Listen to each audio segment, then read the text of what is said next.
Welcome to the debate, and shalom to you all. Today, we are diving straight into the core philosophical and spiritual distinction presented in the source text, Finding Joy in the Light. At its foundation, this material really separates two concepts that our modern culture relentlessly conflates. Temporary happiness and enduring joy. The central question the text forces us to grapple with is how this joy functions. So, does true joy require a complete, transcendent detachment from our external circumstances, or does the text present joy as an active, functional tool like a mechanism specifically used to confront and endure those very circumstances? I hold the position that the text advocates for transcendent detachment.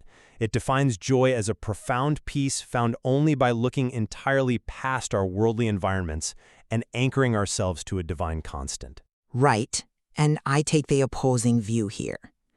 I argue that the text frames joy not as a mechanism of escape or detachment, but as the essential, practical fuel required to navigate our difficult reality. Joy, in this reading, is what allows us to keep walking through the dark, not what transports us away from it. To set the baseline, my reading really rests on the uncompromising binary the text establishes immediately. Happiness depends on happenings, joy depends on Jesus. That is not just a poetic contrast, it is a hard philosophical division. Happenings are stochastic, unpredictable events. If you link your well-being to them, you are investing in a highly volatile market. The text explicitly instructs the reader, do not look at the environment. It asserts that the peace we are seeking is a permanent state of trusting that the sun is shining despite the clouds. If you engage with the happenings, you are entirely vulnerable to them. Therefore, true joy is achieved by mentally and spiritually detachment from these transient earthly occurrences. You stop measuring the density of the clouds and you elevate above the temporal world. Yeah, I see the binary the author establishes, but looking closely at the language, I'm highly skeptical of the detachment interpretation. Joy has a divine origin here, absolutely, but I dispute that it requires looking away from reality. The text specifically describes joy as the fuel of the soul that gives us the strength to go further. If joy were purely about detachment, we wouldn't need strength to go further. We would just need the strength to remain detached. Furthermore, the text commands us to try to ignite a spark when we are feeling tired, and it explicitly mentions that the clouds are thick. Acknowledging that clouds exist and actively focusing on them are two different things, though. Sure, but you cannot know the clouds are thick without being intimately aware of your present reality. Do not look at the environment doesn't mean close your eyes to the storm, because that directive is immediately qualified by the phrase, even when clouds are thick, grace is still operating. How do you know that grace is operating within those clouds if you have completely detached your senses from the environment?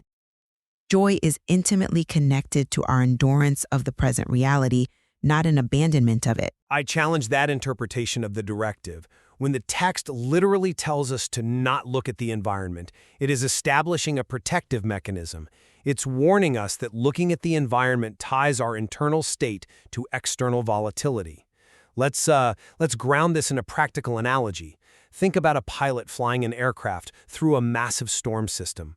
When they enter the clouds, they experience spatial disorientation. Their inner ear lies to them. If they look out the window at the visual environment, the storm... Right, because the visual data is chaotic. Exactly. The chaotic visual data represents the happenings. So, what is the pilot trained to do? They are trained to completely stop looking out the window and fixate entirely on the attitude indicator on their dashboard. It's a fixed, constant instrument that relies on external gyroscopes, completely unaffected by the storm outside. That is what joy depends on Jesus means in the context of this material. The instrument panel is the divine constant. You don't try to manage the storm. You detach your senses from it, trust the instrument, and find peace in that constant. It's a vivid analogy, I'll give you that. But it actually proves my point. The pilot is still flying the plane through the storm. They haven't detached from the reality of the flight. They have simply changed the lens through which they are navigating it. They are using that instrument panel as a practical tool to push through the turbulence. They are highly engaged with the process of survival. This brings me right back to the text's metaphor of fuel.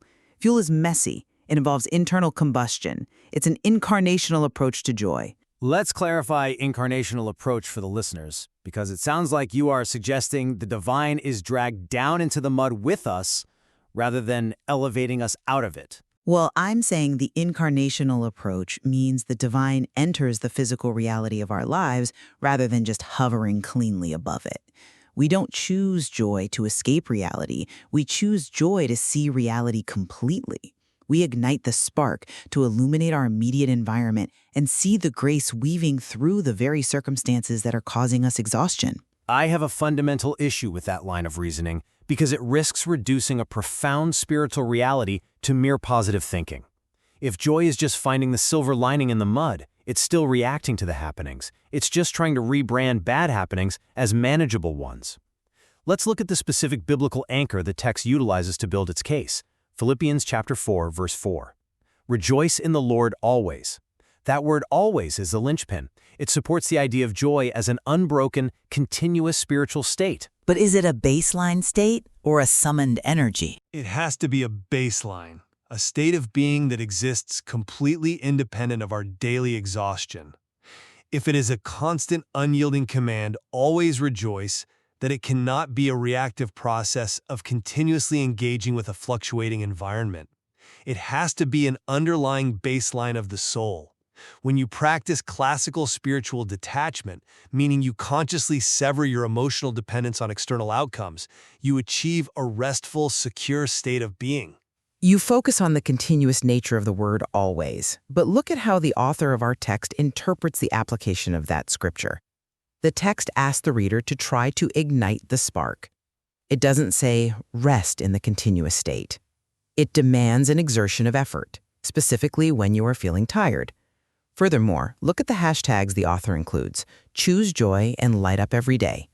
A choice is an action. Lighting up a day is an exertion of energy. Choosing joy is simply the daily discipline of returning to the state of detachment. If joy is a permanent, unbroken baseline state as you suggest, why are we commanded to choose it daily? Why are we asked to try to ignite it?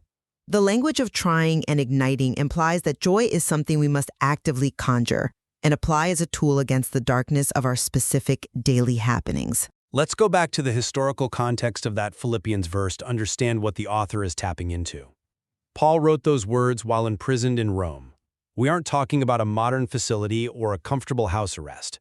He was in a dark, damp, terrible environment, likely the Mamertine prison, facing potential execution.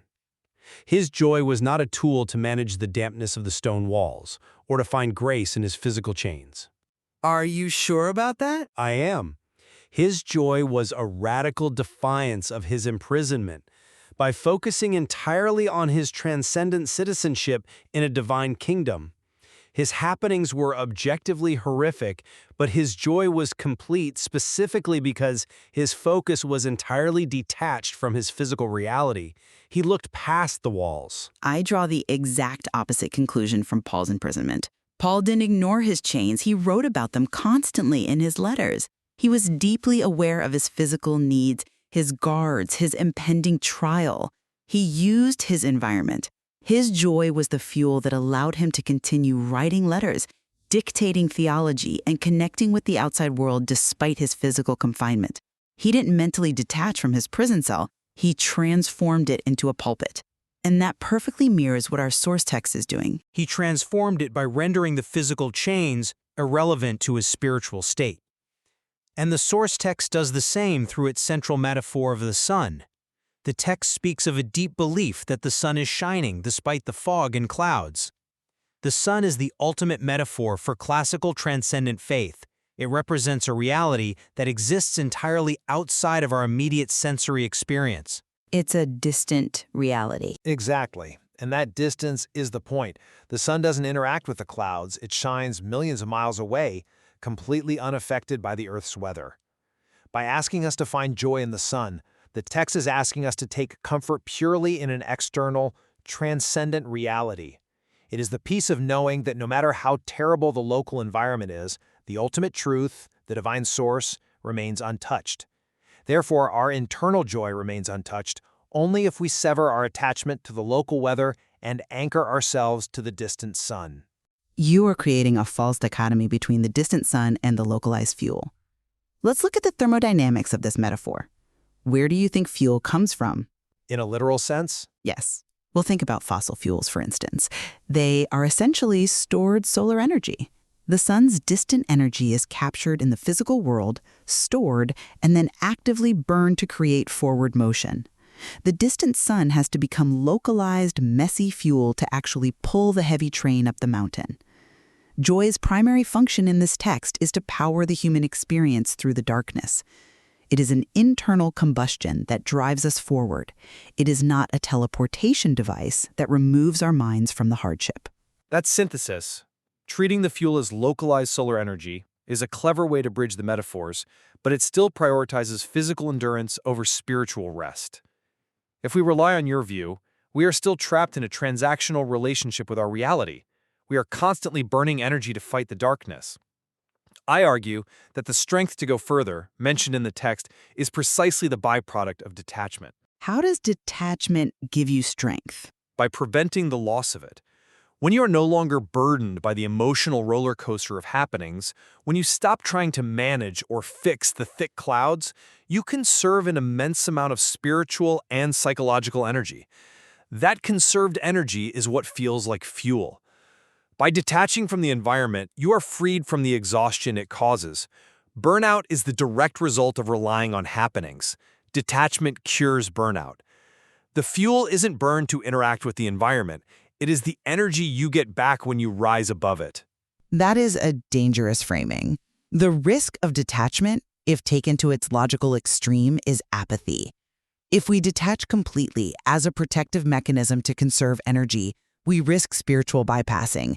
We end up ignoring real pain, our own and others, because we dismiss it as just a happening. We stop caring about the world. But the text doesn't ask for apathy, it asks us to engage. Detachment is not apathy. Apathy is the absence of feeling. Detachment is the presence of peace. The joy that depends on Jesus says, the happenings of this world are ultimately irrelevant to my core being. That isn't ignoring pain, it's recognizing that pain does not have the final word. It renders the circumstances powerless. We cannot render the circumstances powerless when the text ends with an incredibly grounded, interactive prompt that forces us to look right at them. Let's look at the interaction section at the end. The author asks the readers, what is one thing you feel most grateful for today? Leave a comment below. A standard engagement prompt. It is much more than that philosophically. Gratitude is deeply tethered to specific daily happenings. You are grateful for a kind word, a warm meal, a moment of rest, a friend reaching out. By asking the readers to share what they are grateful for today, the author is explicitly instructing them to examine their immediate environment. They have to sift through the happenings, find the grace operating within them, and use that as a spark to ignite their joy. That requires full, vulnerable engagement with the physical world. You cannot practice gratitude for today's happenings if you have completely detached from them. I counter that true gratitude, in the context of the specific theology, is recognizing the divine hand regardless of the specific happenings. The physical things we are grateful for are merely reflections of the source. You look at the kind word or the warm meal not as a happening to rely on, but as a temporary reminder of the eternal sun. The text is urging a radical redirection. You don't analyze the meal, you fix your mind entirely on the provider. If the meal is taken away tomorrow, your joy remains because the joy was never attached to the food. It was attached to the source. But you still have to eat the meal today. You have to acknowledge it. When the text says grace is still operating, operation implies a localized present action.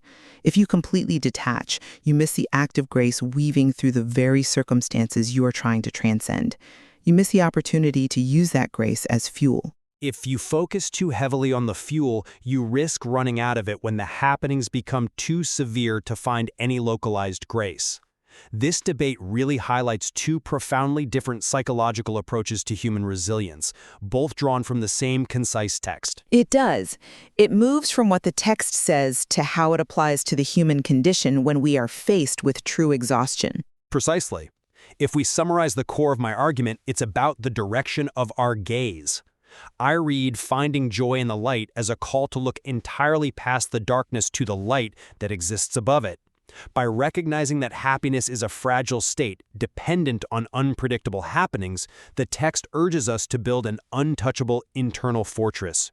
True joy is the quiet, unbreakable confidence of knowing the sun is shining, allowing us to rise above the thick clouds of our daily circumstances through transcendent detachment. And my position is that the text builds an engine for survival, not a fortress. I see the text offering a deeply practical, engaged theology of joy. Joy is the fuel of the soul. It is the active daily choice we must make to ignite a spark in the darkness, enabling us to keep trudging through our difficult environments. We don't ignore the thick clouds. We use joy as the lens to see the grace actively operating right in the middle of our hardest days. Where we undoubtedly converge is on the fundamental premise of the source material. We both agree that the text accurately identifies that true joy is entirely rooted in a divine source, that joy depends on Jesus rather than being dictated by the random, often painful occurrences of our daily lives. Yes. Whether that joy pulls us upward in detachment or drives us forward as fuel, it is a completely different mechanism than merely reacting to our fickle circumstances. It forces us to ask how we are operating when the clouds roll in. Do we rely on the weather or do we tap into something deeper? It's a question of where we draw our ultimate peace. We encourage everyone listening to explore this material deeply for themselves. Reflect on what brings you temporary happiness versus deep, abiding joy, and discover how you might ignite your own spark when facing exhaustion. Thank you for joining us for this discussion. May the Lord bless you.